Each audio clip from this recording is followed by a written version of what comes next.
Hey, good morning, Cottonwood. This is PK here to share a devotional thought with you. There's a story in the Gospels, one story that appears in all four, and it's the feeding of the 5,000. This great miracle that Jesus performed, and I think is something that is going to give us a very powerful lesson that we can learn and apply in our lives today. First of all, there was about 5,000 men, not counting women and children, who were able to eat. Some commentaries would say and suggest that it was close to 20,000 people. So that's a lot of people who got fed that day.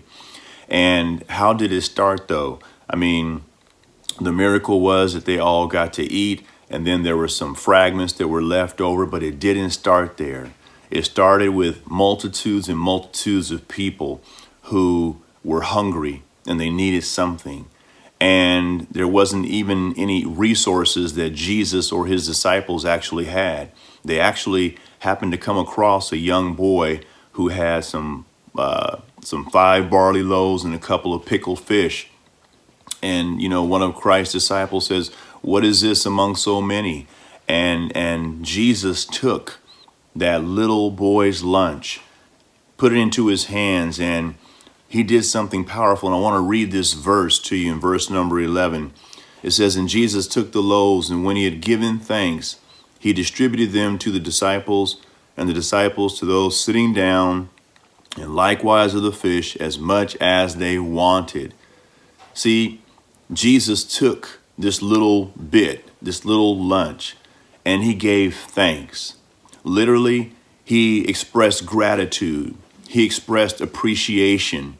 He was grateful to his Heavenly Father for what he had at his availability and what he had in his hand. And as we're going through our day today and in the days ahead, it's so easy to focus on things that we don't have, things that we are lacking. And I'm going to tell you that, you know what? It's always easy to look at what you don't have. But I want to encourage you as well as myself today. Let's consider what we do have. What has God put in our hands right now? It might not seem like much, but maybe it's more than what you think it actually is. That check, that job, that ability to continue to go back to your job, although you might not be working right now, your apartment, whatever it is that seems small, it may seem insignificant.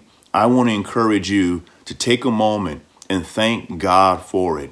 Be grateful for what you have, and let's not be a complainer about what we don't have.